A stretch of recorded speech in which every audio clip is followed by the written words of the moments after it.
কিন্তু রাজনৈতিক স্বার্থ সিদ্ধির জন্য যে কিছু মানুষের ক্যারেক্টার চেঞ্জ হয় সেটা স্পষ্ট উদাহরণ আপনি রাশেদ ভাইয়ের মধ্যে পাবেন। কেমন?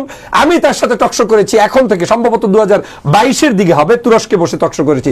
তখন উনি আমার সাথে চ্যালেঞ্জ করতে গিয়ে তারেক রহমান সাহেবকে প্রশ্নবিদ্ধ করলেন, চ্যালেঞ্জ করলেন, বললেন যে ছাত্র জনতার মানে রাজনীতি করার অধিকার আছে, গরিবের ঘরের লোকেরও প্রেসিডেন্ট হওয়ার প্রধানমন্ত্রীর অধিকার আছে, তিনি 300 আসনে আজকের গণ অধিকার পরিষদের নির্বাচনে প্রার্থী দিতে চান।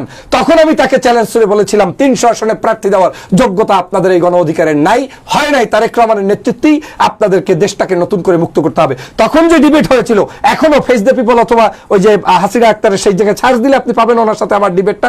বিএনপির লক্ষ লক্ষ নেতাকর্মী আমাকে উইশ করতেছিলেন যে গণ অধিকারের এইসব এই মানে আরো শব্দটা খারাপ ভাষায় বলেছিলেন যে ছোট্ট ছোট্ট তাদের এই সকল লোকদেরকে আজকের মাথায় উঠানো যাবে না। আপনি সঠিক বলেছেন। আজকে সেই জায়গা থেকে উনি 300 আসনের জায়গায় কত আসনে প্রার্থী দিয়েছেন একটু জানতে চাই।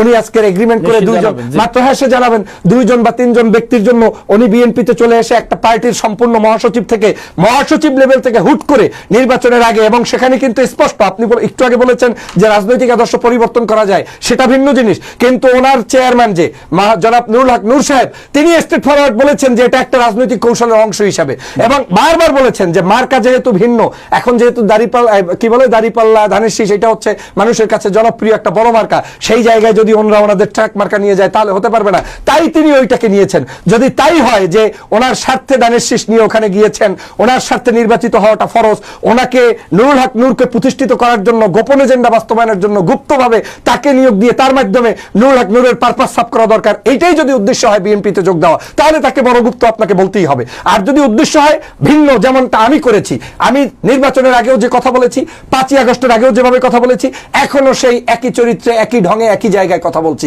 একটা শব্দ চয়ন পাবেন না যেখানে আমি কোন ধরনের কম্প্রোমাইজ করেছি, আমি অন্যায়ের জায়গায় না। আমি এখন আপনি যে প্রশ্নটা করেছেন, কি প্রশ্ন করেছিলেন যে আমার আজকের এই একটু আগে যেটা আপনি জানতে চেয়েছেন, ওটা যদি একটু রিপিট করেন।